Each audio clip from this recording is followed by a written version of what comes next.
సోదర సోదరిలారా,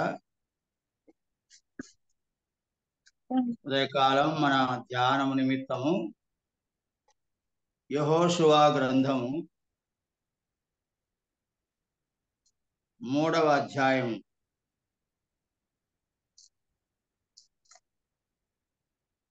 యెహోషువ గ్రంథము 3వ అధ్యాయము మొదటి నుండి 5 వచనాలు లేదా 6 వచనం వరకు చదువుకుందాము.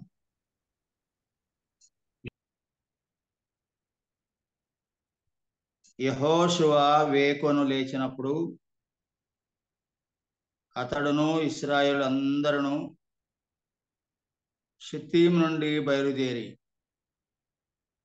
యోర్దానుకు వచ్చి దానిని దాటక మునుపు అక్కడ నిలిచిరి.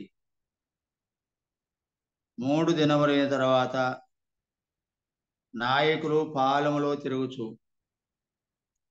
జనులకు ఇలాగున ఆజ్ఞాపించిరి: మీరు మీ దేవుడైన యెహోవా నిబంధన మందసమును యాజకులైన లేవీయులు మోసుకొని పోవుట చూసినప్పుడు మీరున్న స్థలములో నుండి బయలుదేరి దాని వెంబడి వెళ్ళవలెను. మీకును దానికిని దాదాపు 2000 కొలమూరల ఎడముండవలెను. మీరు వెళ్ళు త్రోవ మీరింతకు ముందుగా వెళ్ళినది కాదు. మీరు దానిని గుర్తు పట్టవలను. గనుక ఆ మందసమునకు సమీపముగా మీరు నడవరాదు. మరియు యెహోషువ, రేపు యెహోవా మీ మధ్య అద్భుత కార్యములను చేయును గనుక మిమ్మును మీరు పరిశుద్ధపరచుకునుడని జనులకు ఆజ్ఞ ఇచ్చెను. మీరు నిబంధన మందసమును ఎత్తుకొని ప్రజల ముందర నడువుడని యాజకులకు అతడు సెలవీయగా వారు నిబంధన మందసమును ఎత్తుకొని ప్రజల ముందర నడిచిరి. ప్రియమైన సోదర సోదరిలారా, ఉదయకాలం మనం చక్కని వాక్యాన్ని చూడగలుగుతున్నాము, చదవగలుగుతున్నాము.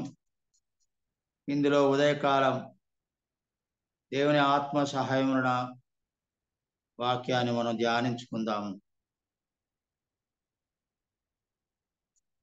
దేవుడైన యెహోవా తన ప్రజలైన ఇశ్రాయేలులను ఐగుప్తు నుంచి విడిపించి వారిని నడిపించి ఎర్ర సముద్రాన్ని దాటించి అరణ్యమును సైతం దాటించి యోర్దాను యొద్దకు వారిని చేర్చిన విషయం, వారు అక్కడ 3 రోజులు యోర్దాను ఒడ్డున ఉండి ఇంకా యోర్దాను దాటవలసినదిగా ఆ యోర్దాను ఒడ్డున వారు చేరుకున్న సందర్భం ఇక్కడ మనం చదువుతున్నాం. ఈ ఇశ్రాయేలు ప్రజలైన వారందరూ తమకు వాగ్దానం చేసిన కనాను దేశంలో వారు ప్రవేశించవలసి ఉన్నారు. ఇది ఒక సుదీర్ఘమైన ప్రయాణం వారికి.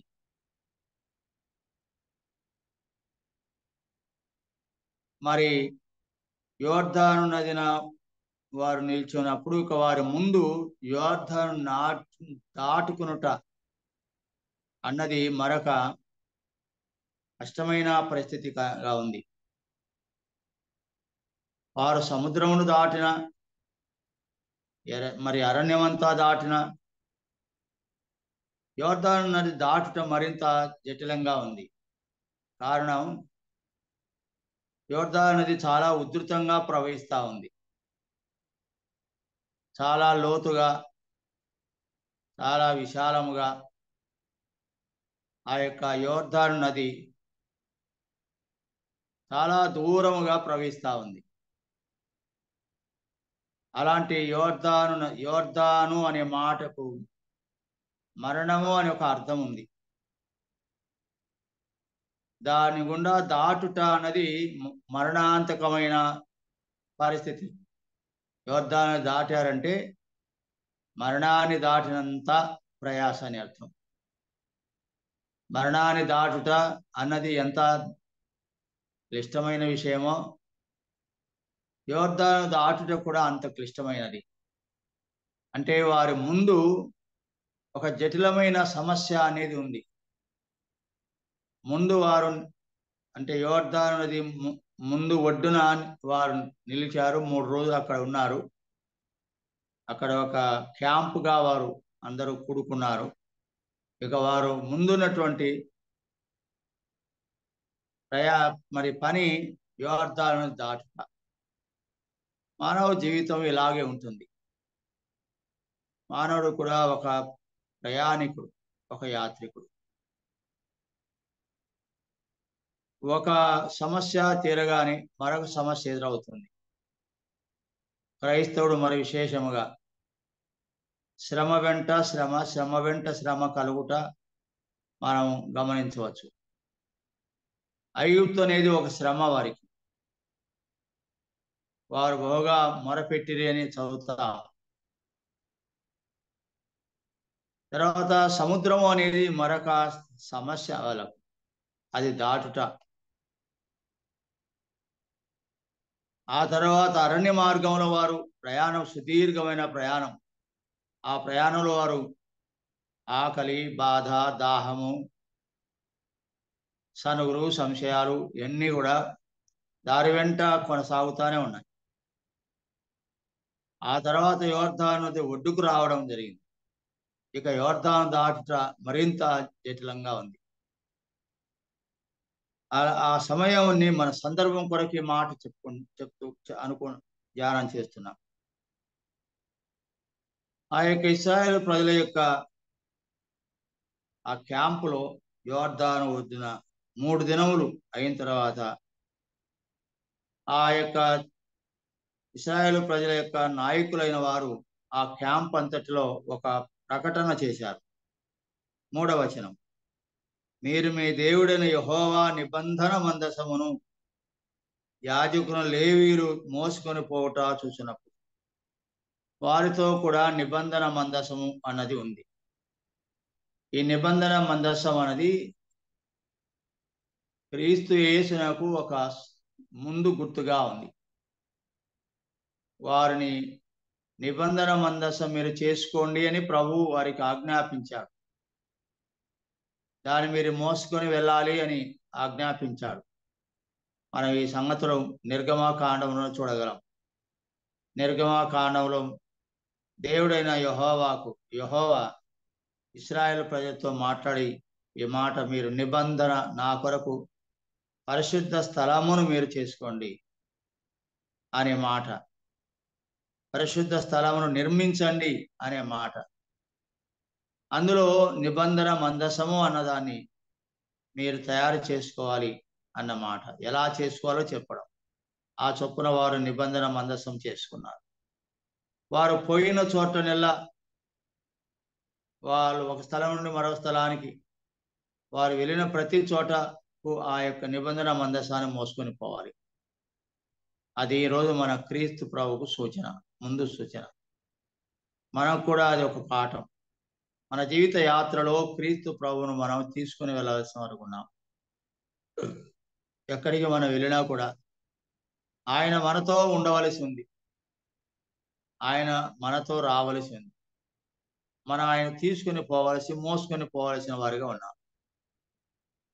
అలాగూ యాజకులైన వారు మీరు నిబంధన మందసాన్ని మోసుకొని పోతుండగా, యాజకులైన వారు, లేవీయులైన వారు మీరు మీరున్న స్థలం నుండి బయలుదేరాలి అని అంటూ 3వ వచనం చెప్తాడు. తర్వాత 4వ వచనం, మీకును దానికి దాదాపు 2000 కొలమూరల ఎడముండవలను అంటూ మీరు వెళ్ళు త్రోవ మీరు ఇంతకు ముందుగా వెళ్ళినది కాదు.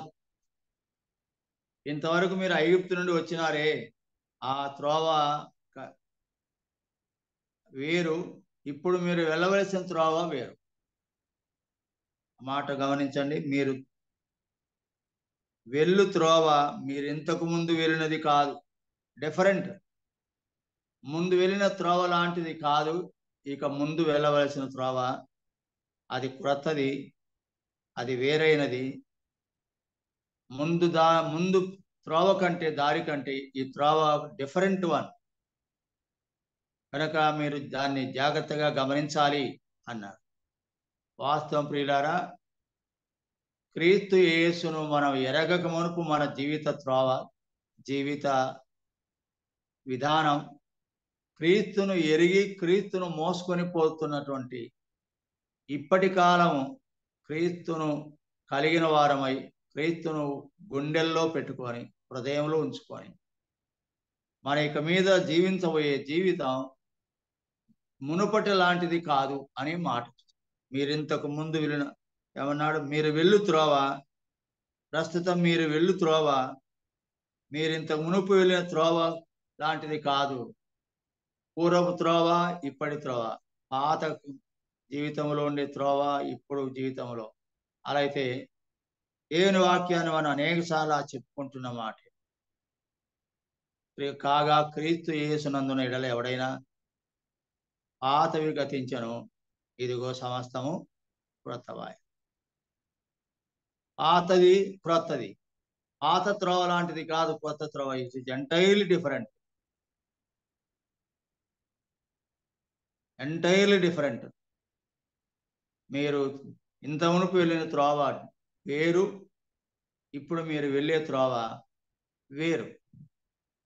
కనుక పాత త్రోవ కాదు, ఇప్పుడు కొత్త త్రోవ అని ఆ మాటలో చూస్తున్నాం. అలా అయితే చిన్న మాటలోని హెచ్చరికను మరోసారి మనం జ్ఞాపకానికి తెచ్చుకుంటే, పూర్వపు మునుపటి మన జీవితం, ఇప్పటి మన జీవితం. అందుకే దేవుని వాక్యంలో మనం చూస్తున్నాము, మునుపటి వాటిని మరచి, వెనక ఉన్న వాటిని మరచి, ముందున వాటి కొరకై వేగిరపడండి అని మనం చూస్తాం. ప్రాచీన స్వభావం విడిచిపెట్టి నవీన స్వభావాన్ని ధరించుకునడి అని కూడా చదువుతాం. ప్రాచీనము, నవీనం, ఓల్డ్ అండ్ న్యూ. కనుక ప్రాచీన స్వభావం, మన ప్రాచీన స్వభావము పాపయుక్తమైన స్వభావం. పాపయుక్తమైన స్వభావం, ప్రాచీన స్వభావం. ప్రాచీన స్వభావం చాలా సంకుచితమైన స్వభావం. ప్రాచీన స్వభావం చాలా స్వార్థపూరితమైన స్వభావం. పాప సంబంధమైన స్వభావం, సంకుచితమైన స్వభావం. పాతది అంటే మరి చాలా స్వార్థంతో కూడిన స్వభావం. కానీ ఇక మీదట మీరు క్రీస్తు అనే మందసం, లేదా మందసము అంటే క్రీస్తు, క్రీస్తు అంటే పాత నిబంధన కాలం మందసము, కొత్త నిబంధనలో క్రీస్తు యేసు. ఆ క్రీస్తును మోసుకొని పోయేవారు, క్రీస్తును కలిగి క్రీస్తును మోసుకొని పోయేవారు. క్రీస్తు యేసును హృదయంలో, గుండెల్లో చెక్కుకున్నట్లయితే, హృదయంలో ప్రతిష్ఠించుకున్నట్లయితే, మనం వెళ్ళిన ప్రతి చోటికి ఆయన మనతో కూడా వస్తాడు, ఉంటాడు. కనుక ఆ క్రీస్తును మనం మోసుకునే వారంగా, క్రీస్తు యొక్క శిలువను మోసుకొని వెళ్ళే వారంగా లోకంలో ఉంటున్నప్పుడు ఇప్పటి మన జీవితం. అందుకే ప్రాచీన స్థితి, నవీన స్థితి అనే మాట, రెండు మాటలు చదువుతాం. పూర్వము, ఇప్పుడు అనే మాట చదువుతాం. కనుక మీరు వెళ్ళు త్రోవ ఇంతకు ముందు వెళ్ళినది కాదు. ఇంత ముందు వెళ్ళిన త్రోవ మన అపవిత్రమైన మాటలు మాట్లాడుతూ ఉంటుంది, అపవిత్రమైన పెదవులు కలిగి ఉంటుంది, అపవిత్రమైన మనసు కలిగి ఉంటుంది. కానీ ఇప్పుడు అలాంటిది ఉండకూడదు. జీవితంలో మార్పు క్లియర్గా కనపడాలి, తేటగా. ఎంటైర్ డిఫరెంట్ లైఫ్ ఇప్పుడు. కనుకని కాగా ఎవడైనా క్రీస్తునందునంట అవి పాతవి గతించను, ఇదిగో సమస్తము క్రొత్తవాయెను. సరే, తర్వాత 5వ వచనం ప్రాముఖ్యమైన మాట మనం తీసుకుందాం. 5వ వచనం, ఇంకో మాట కూడా మొదటి వచనంలోనే మరోసారి జ్ఞాపకం చేస్తాను, చదువుతారా? యెహోషువ వేకున లేచినప్పుడు అనే మాట మనం చదువుతున్నాం. ఎప్పుడు లేచాడు? వేకున లేచెను అనే మాట చదువుతాం. బైబిల్లో వేకువను ఉదయము అనే మాట కూడా మనం చదువుతాం. ఉదయము అనే మాట. వేకున ఉదయం 8వ అధ్యాయం చూడండి. ఉదయమున యెహోవా వేకున లేచి ఉదయం అన్నాడు, వేకువ ఎర్లీ మార్నింగ్ అంటు. మార్నింగ్ అంటే ఉదయం, ఎర్లీ మార్నింగ్ అంటే వేకువ అంటే ఇంకా ఎర్లీ, ముందుగా కనీసం 5 గంటలకైనా లేస్తే ఎర్లీ మార్నింగ్ అంట. 10 గంటల వరకు మార్నింగ్ మార్నింగ్ అని అంట. కాబట్టి యెహోషువ యొక్క అలవాటు, అభ్యాసము మనం గమనించినప్పుడు 6వ అధ్యాయం కూడా చూడండి. 6వ అధ్యాయం 12వ వచనంలో ఉదయమున యెహోషువ లేవగా అనే మాట. ఉదయమున యెహోషువ లేవగా యాజకులు యెహోవా మందస్సు ఎత్తుకునే మోసరి. నాయకుడు ముందుగా లేచాడు. యెహోషువ నాయకుడు కదా. తర్వాత యాజకులు కూడా లేచారు, మందసం మోయాలి వాళ్ళు. రాజు ఎట్లా, ప్రజలు కూడా అట్లే అని లోక సామ్యం ఒకటి ఉంది. నాయకులు ముందుగా లేస్తే కానీ వారితో ఉన్న ప్రజలు కూడా లేవ. నాయకుడే బద్ధకంగా లేవకుండా నిద్రామత్తుగా ఉండి జనులు ఎలా లేస్తారు? కనుక మనము ఉదయమున లేచడం. ఇంకో మాట, మంచి మాట, మొదటి సమూయేలు గ్రంథం చూడండి. మొదటి సమూయేలు గ్రంథం మొదటి అధ్యాయం. మొదటి సమూయేలు గ్రంథం మొదటి అధ్యాయం 19వ వచనం. తర్వాత వారు ఉదయమందు వేగిరమె లేచి అనే మాట. లేచి యెహోవాకు మ్రొక్కి అనే మాట. హన్నా తన భర్త ఇద్దరు దేవుని మందిరానికి వారు వెళ్ళారు. ఆ సందర్భంలో వ్రాయబడిన మాట ఎంత బాగుంది చూడండి. ఆ మాట తర్వాత వారు ఉదయమందు వేగిరమె లేచి యెహోవాకు మ్రొక్కి అనే మాట. ఉదయమున లేవడమే కాదు, దేనికి లేచి ఏం చేశారు? ఉదయమున లేచి ఎట్లా లేచినారంట? వేగిరమే లేచి, చాలా ముందుగానే లేచి, చాలా త్వరగా లేచి యెహోవాకు మ్రొక్కి. లేచిన వారు ఏం చేయాలి? మ్రొక్కుట అనే మాట మనం ఈ భాగంలో చూస్తున్నాం. మ్రొక్కుట అనే మాట ఈ భాగంలో మనం చూస్తున్నాం. ఇదే సమూయేలు 29వ అధ్యాయం చూడండి. 29వ అధ్యాయము 10వ వచనం. 29వ అధ్యాయం 10వ వచనం. కాబట్టి ఉదయమున నీవును నీతో కూడా వచ్చిన నీ యజమానుని సేవకులను, చదవండి, త్వరగా లేవవలెను. ఆకీషు అనే వ్యక్తి అంటాడు దావీదుతో అంటున్న మాట. కాబట్టి ఉదయమున నీవును నీతో కూడా వచ్చిన నీ యజమానుని సేవకుడు. సేవకుడు అంటే సౌలు సేవకుడు. త్వరగా లేవాలి, ఎందుకంటే అవతల ఫిలిస్తీయుల మీదకి యుద్ధానికి వెళ్ళాలి. ఫిలిస్తీయులు వస్తున్నారు, వాళ్ళ మీదకి యుద్ధానికి వెళ్ళాలి. అందువల్ల ఈ మాట, మీరు వేకున లేవాలి, ఉదయమున లేవాలి, వేగిరమే లేవాలి. నీతో కూడా నీ సేవకుడు, యజమాను సేవకుడు లేవాలి. లేచేది కూడా ఎలా లేవాలి?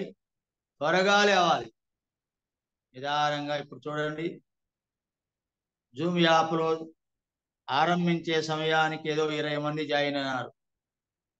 మిగతా వారు చిన్న చిన్నగా కొద్ది కొద్దిగా ఇప్పటికీ 40 మంది చేరినారు. అంటే ఆ తర్వాత జాయిన్ అయిన వారు వేకువన లేచినట్టనా? వేగిరమే లేచినట్ట, త్వరగా లేచినట్ట, త్వరగా లేవవలను. ఆలస్యంగా లేచేవారు, అసలు లేవని వారు లేవాలి, లేచిన వారు వేగిరమే లేవాలి, ఆ లేచేవారు త్వరగా లేవాలి. వింటున్నారా? కనుక ఉదయం లేచుట చాలా మంది భక్తుల జీవితాల్లో వాళ్ళ సక్సెస్ రేట్ అంటారు, వారు పొందిన విజయాల పరంపర వారు వేకువన లేచిన దానిపైన ఆధారపడింది. యెహోషువకు యుద్ధానికి వెళ్ళేటప్పుడు ఎరుకో మీదకి పోయినప్పుడు అతను వేకువన లేచి తన సేవకులను లేదా సైనికులను తీసుకొని వెళ్ళడం మనం గమనిస్తాం. ఇది మనందరికీ ఒక హెచ్చరిక ఏం చేసిందంటే, వేకువన లేచుట, తెల్లవారుజామున ఎర్లీ మార్నింగ్, అది కూడా వేగంగా లేవటం, క్విక్గా లేవటం, త్వరగా లేవటం అనే మాట. లేచి దేవునికి మొట్టమొదట, అందుకే భక్తులు చెప్తారు, మొట్టమొదట దేవుని ముఖాన్ని చూడాలి, తర్వాత భార్య ముఖాన్ని చూడాలి, ఆ మీదటే మిగతా వారి ముఖాలు, ఆ మీదటనే బయట ప్రజల ముఖాలు. కనుక ఆ సీక్వెన్సీలో మొట్టమొదట యెహోవాకు ఉదయమునే వారు వెళ్ళి దైవ మందిరంలో వారిద్దరు మ్రొక్కిరి అనే మాట మనం చదువుకున్నాం. మొదటి సమూయేలు మొదటి అధ్యాయం 9వ వచనంలో మనం చదువుకు మ్రొక్కిరి అనే మాట 19వ వచనంలో. ఈ ఉదయకాలం అది కూడా మనం మనసులో పెట్టుకుందాం. రేపటి నుండి లేద్దాము, వేగంగా లేద్దాము, మరి త్వరగా లేద్దాం, క్విక్గా లేద్దాం, ఎలర్ట్గా లేద్దాం. లేవగానే ప్రభు ముఖదర్శనం చేసుకుందాం, ప్రభు ముఖదర్శనం చేసుకుని ప్రభువును స్తుతిద్దాం, ప్రభువును మొట్టమొదట ఆరాధిద్దాం. మ్రొక్కిరి అంటే దేవుని ఆరాధించుట, స్తుతించుట, మొట్టమొదట పని చేద్దాం. అది ఆశీర్వాదానికి, అభ్యుదయానికి, విజయానికి ఇవన్నీ కూడా సంకేతాలు. సరే, ఇప్పుడు 5వ వచనం, యెహోషువ గ్రంథం 3వ అధ్యాయం 5వ వచనం చూడండి. మరియు యెహోషువ, రేపు యెహోవా మీ మధ్య అద్భుత కార్యములను చేయును గనుక మిమ్మును మీరు పరిశుద్ధపరచుకునుడని జనులకు ఆజ్ఞ ఇచ్చాను. అంతకుముందు నాయకులు ఆజ్ఞ ఇచ్చారు. నాయకులు మీరు వెళ్ళే త్రోవ ఇంతకుముందు వెళ్ళినట్టు కాదు, యాజకులైన వారు మందసాన్ని మోసుకొని పోతుండగా మీరందరూ బయలుదేరాలి, మీరందరూ యోర్దాను నదిలో దాటుకోవాలి, లేవండి, గెటప్ అని వారందరినీ నాయకులు ప్రకటించినప్పుడు తర్వాత ఇప్పుడు యెహోషువ ఏమన్నాడో మనం చదువుతున్నాం. రేపు యెహోవా మీ మధ్య అద్భుత కార్యములను చేయును. రేపు, ఈ రోజు, ఆ వచనంలో మాట చూడండి. రేపు అంటే టుమారో, యెహోవా మీ మధ్య అద్భుత కార్యం చేయును గనుక. ఈ రోజు అని అక్కడ లేదు, కానీ ఆ వాక్యం యొక్క సందర్భంలో మనం గమనిస్తే ముందు రేపు అన్నాడు గనుక తర్వాత ఈ రోజు అనే మాట వస్తుంది. అలా అయితే ఈ రోజు ఏంటి, రేపేంటి? రేపు మీ మధ్య అద్భుత కార్యాలు జరగబోతున్నాయి. మరి ఈ రోజు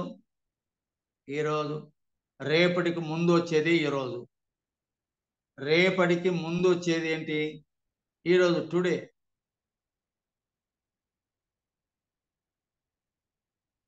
is before tomorrow.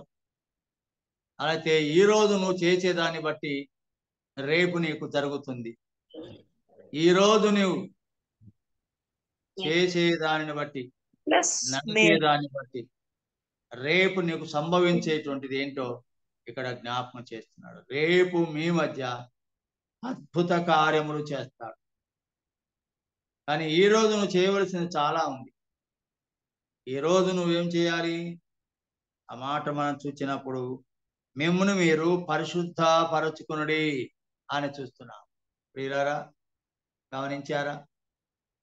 In future, భవిష్యత్తులో, రేపంటే ఫ్యూచర్ అని, భవిష్యత్తులో ముందు కాలంలో ఒక అద్భుతం నీ జీవితంలో చూడాలంటే, జరగాలంటే, పొందాలంటే ఈరోజు నీ పని ఏంటి?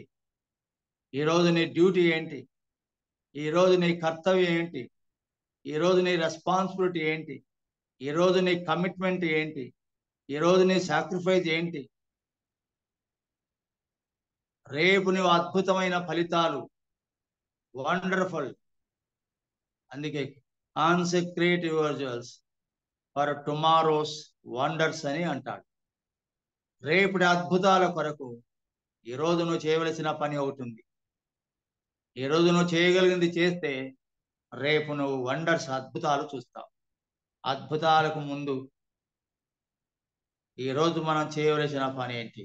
కాన్సెక్రేట్ యువర్సెల్వ్స్, నిన్ను నీవు పవిత్రపరచుకొనుము, పరిశుద్ధపరచుకొనుము, నిన్ను నీవు పవిత్రపరచుకొను అనే మాట ఉంటుంది. ఇంగ్లీష్లో కాన్సెక్రేషన్ అనే ఒక మాట ఉంటుంది, శాంక్టిఫికేషన్ అనే ఒక మాట ఉంటుంది, ప్యూరిఫికేషన్ అనే మాట ఉంటుంది. గమనించారా? నిన్ను నీవు పవిత్రపరచుకో, కాన్సెక్రేట్ యువర్ సెల్ఫ్, నిన్ను నీవు పవిత్రపరచుకో.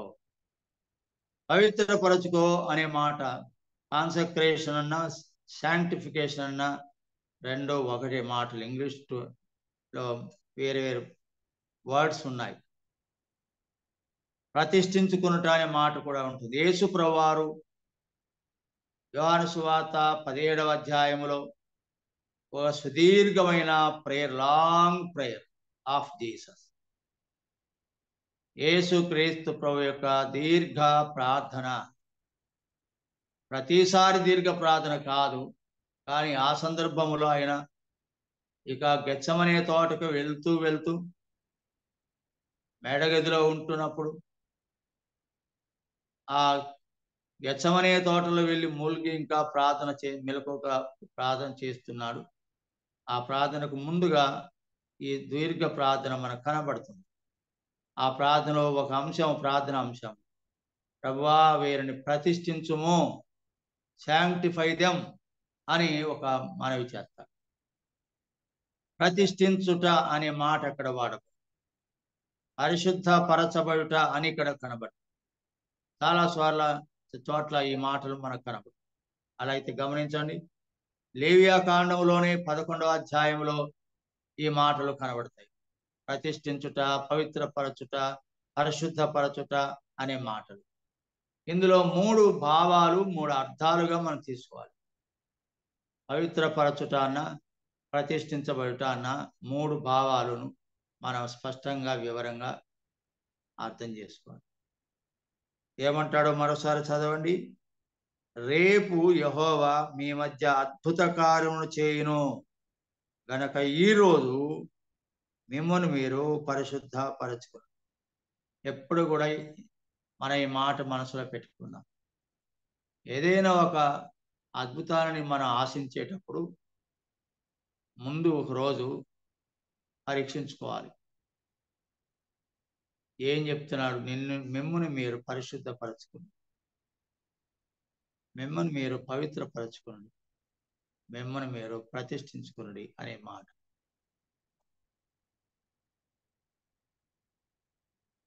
దీన్ని ఇలాగ అంటాడు ఒక ఆయన, బిఫోర్ ప్రిన్సిపుల్ అని అంటాడు. ముందు సూత్రం ఏంటి అంటే, భవిష్యత్తులో ఆశాజనకమైన అభ్యుదకర ఫలితాలు నీవు ఆశించినట్లయితే ముందు నీ కర్తవ్యం ఏమిటి? నీ కర్తవ్యం నువ్వు చేయకుండా భవిష్యత్తును నువ్వు ఆశించడం ఎంతవరకు సబబు? ఇప్పుడు నీవు పని చేయకుండా భవిష్యత్తులో నీవు ఫలితాన్ని ఆశించడం ఎలాగూ? ఇప్పుడు నీవు త్యాగము చేయకుండా భవిష్యత్తులో నీకు మేలు కలగాలని ఆశించడం ఎలాగూ సబబు? కనుక you do your cells today for the wonders of tomorrow. ఈరోజు నీ కర్తవ్యాన్ని నిర్వహించుకో, రేపు దానికి తగిన ఫలితం పొందుతాం. దాన్ని ఇలాగంటాడు, బిఫోర్ ప్రిన్సిపల్ అంటాడు, సూత్రం ముందు అనే మాట. ఇది ఒక సత్యాన్ని మనం తెలుసుకోవాలి. ముందు మనం చేయవలసిన కర్తవ్యాన్ని మనం చేయగలిగితే తదుపరి మనం మంచి ఫలితాన్ని పొందగలం, మంచి మేలు పొందగలం, మంచి విజయాన్ని పొందగలం. ఈరోజు బాగా చదవకుండా ఇయర్ ఎండింగ్ పరీక్షల్లో మంచి మార్కులు రావాలంటే ఎలాగూ? పరీక్షల ముందు చదవడం, పరీక్షల ముందు కష్టపడకుండా పరీక్షల్లో రిజల్ట్ ఎలా మంచి రిజల్ట్ను ఆశించగలవు? ఈరోజు నువ్వు విత్తనం వేయవలసి ఉండగా విత్తనం సరిగా నువ్వు వేయకపోతే రేపు పంటను ఎలా కోయగలవు? సోమరివాడు అంటాడు, రేపు విత్తుదాము, రేపు చేద్దాం అంటాడు. ఈరోజు చేయకుండా నీవు విత్తనం వేయకుండా రేపు పంటను ఎలా కోయగలవు? అంటే నువ్వు ఫలమును కానీ, పంటను కానీ, లేదా మేలును కానీ, అద్భుతాలు కానీ చూడాలంటే, జరగాలంటే ఈరోజు నీ కర్తవ్యాన్ని నిర్వహించవలసింది. చాలా చక్కని మాట ఇది.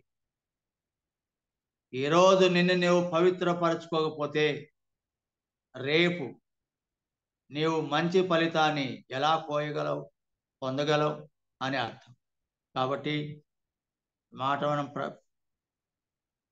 పరీక్షించుకుంటే రేపు యెహోవా మీ మధ్య అద్భుత కార్యాలు చేస్తాడు. అయితే ఈరోజు నీ కర్తవ్యం ఏంటో గుర్తుపెట్టుకో. ఈరోజు నువ్వు చేయవలసిన పని ఏంటి? నీవు నిర్వహించిన బాధ్యత ఏంటి? ఈరోజు నువ్వు జరిగించవలసిన కర్తవ్యం ఏంటి? ఈరోజు నువ్వు చేయవలసిన త్యాగం ఏంటి? ఈరోజు ప్రభు కొరకై నువ్వు ఏ త్యాగం చేసినా దాని ఫలితాన్ని నువ్వు పొందుతావు. ఏ పంట విత్తుతారో ఆ పంట కోస్తారో అన్నాడు. ఈరోజు నువ్వు విత్తితే రేపు కోస్తావు. ఈరోజు నువ్వు కొంచెం విత్తితే రేపు ఎక్కువ అదనంగా కోస్తావు. ఈరోజు ఏమి విత్తుతావో రేపు అదే కోస్తావు. కానీ ఈరోజు నువ్వు విత్తిన దానికంటే కొన్ని రెట్లు రేపు కోస్తావు. కేజీ గోధుమలు నువ్వు విత్తనం వేస్తే ఈరోజు రేపు 100 కేజీల విత్తనం, 1000 కేజీల విత్తనం నీవు పొందగలవని అర్థం. ఈరోజు కేజీ విత్తనం నువ్వు వేయకపోతే, పంట కాలంలో విత్తనం వేసే కాలంలో చేయవలసిన పని చేయకపోతే, ఈరోజు పని నువ్వు ఇలాగ చేయకపోతే నువ్వు రేపు ఎలాగ నువ్వు ఈ రోజు పని నువ్వు పోస్ట్ పోన్ చేసుకుంటా పోతా ఉంటే, అది ముందుకు తీసుకుని వెళ్తా ఉంటే ముందు ఫలితాలు ఎలా పొందగలవు? కనుక రేపు నువ్వు అద్భుత కార్యాలు పొందాలంటే, చూడాలంటే డూ యువర్ డ్యూటీ టుడే, దాన్ని పోస్ట్ పోన్ చేయవద్దు. నీవు ఫలితం కోయాలంటే ఈరోజు నువ్వు ఏం చేయాలో అది చెయ్యి.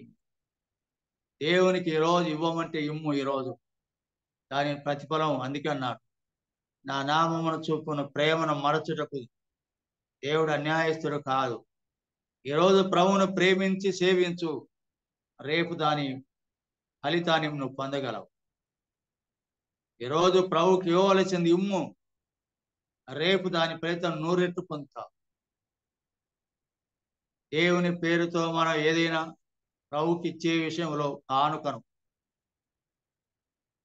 దేవుని భాగమును ఈరోజు మనం ఇస్తే రేపు దాని ఫలితం 100 రెట్లు పొందుతాడని వాక్యంలో.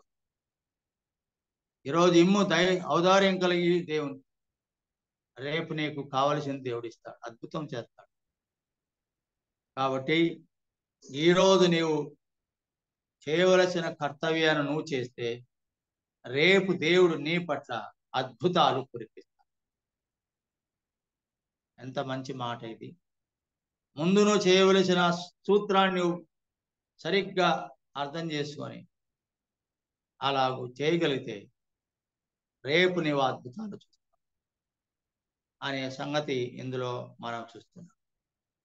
కాబట్టి ప్రియులారా, ఈ ఉదయకాలం కొద్ది భాగములో ఉదయమే లేచుట ఎంత ఆశీర్వాదకరము.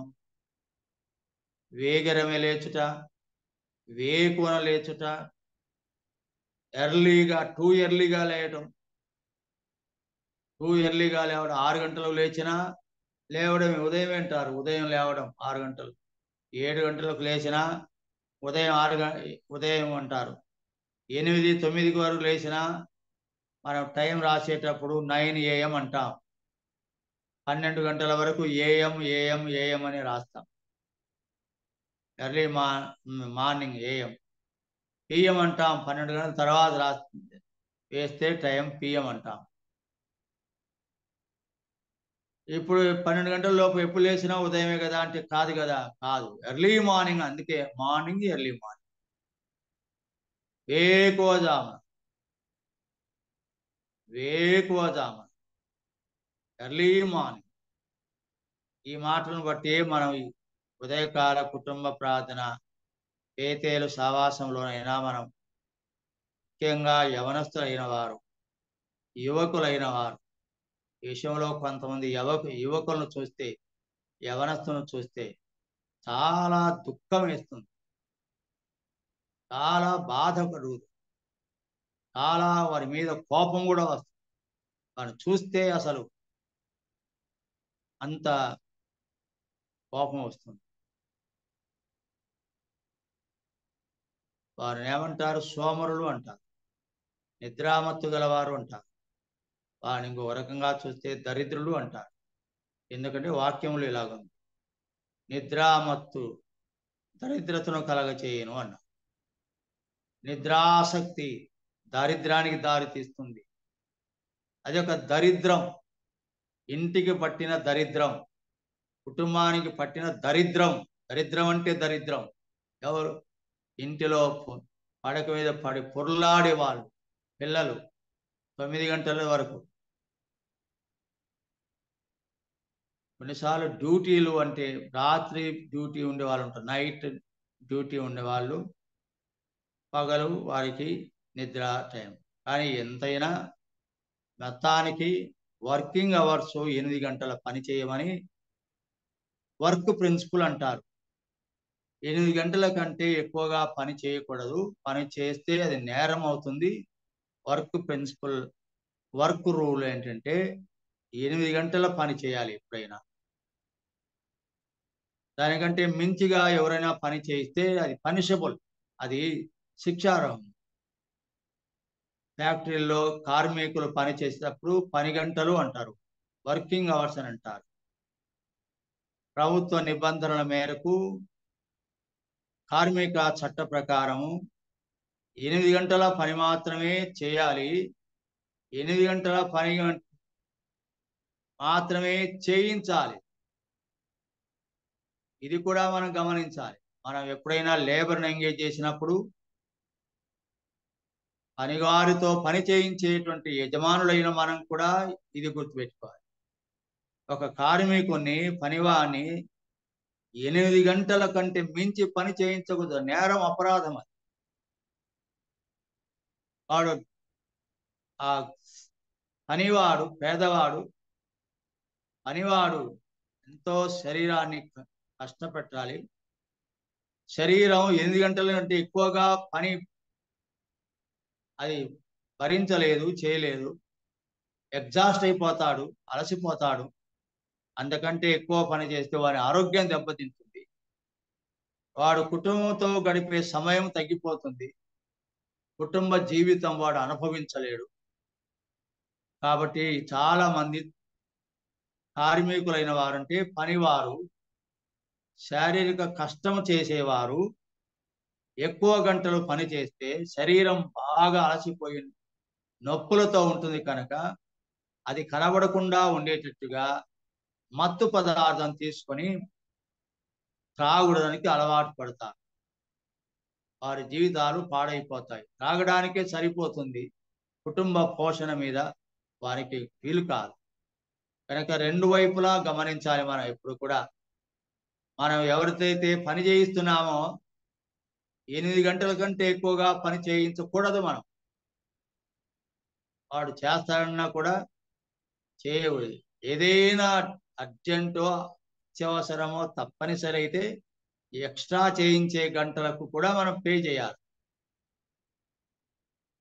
8 గంటలకు మించి పని చేయవలసిన సందర్భం ఏదైనా వస్తే దానికి తగినట్టుగా ఎక్కువ కూలిని మనం చెల్లించాలి.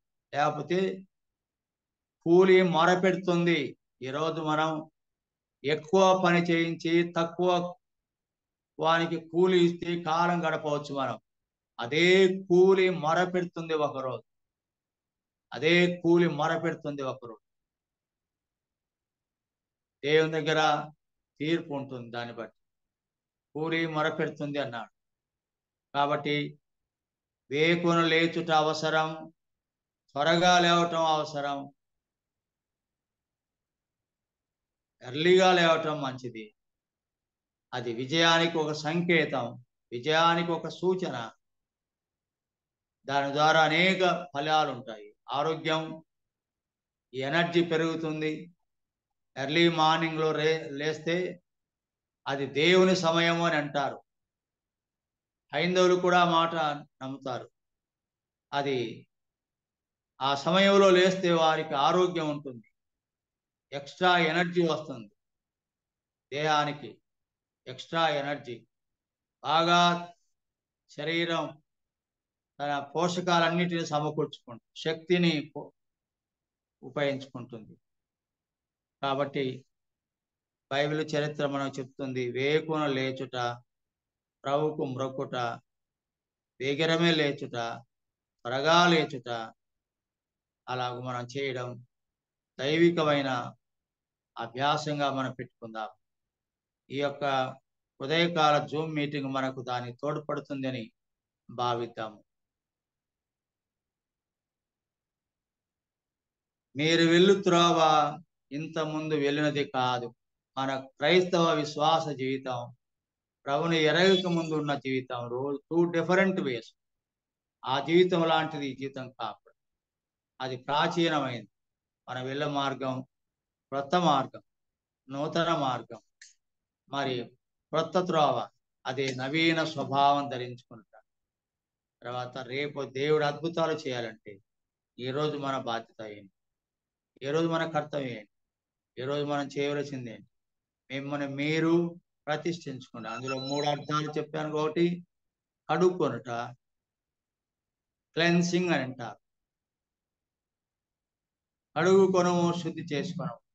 మీ హృదయములను కడుక్కొనుడి, శుద్ధి చేసుకొనుడి అనే మాట మనసులో. కడుక్కొనుట ఒకే వన్ సెటిల్మెంట్ అంటారు. One settlement. క్రీస్తు రక్తంలో ఒకే ఒకసారి కడుక్కోవాలి ఒక వ్యక్తి. రోజు కడుక్కునే విధానం లేదు. ప్రతి మానవుడు తన పాపాన్ని క్రీస్తు రక్తంలో కడుక్కోవాలి. One time settlement. ఒకే ఒక్కసారి క్రీస్తు రక్తంలో కడగబడాలి. అది మొదటిది, కడగబడుట, క్లెన్సింగ్. రెండవది ప్రతిష్ఠించుట అని అంటే, పవిత్రపరచుకునుట అంటే ప్రత్యేకపరచుకును. Be separate, separation of the life. ప్రత్యేకించుకొనుట, వారిలో నుండి నువ్వు బయలువెడలి ప్రత్యేకముగా ఉంది. క్రైస్తవ కొత్త జీవితం అంటే ప్రత్యేకించుకున్న జీవితం. మూడవది సమర్పించుకో దేవునికి, సమర్పించుకో ప్రభువుకు.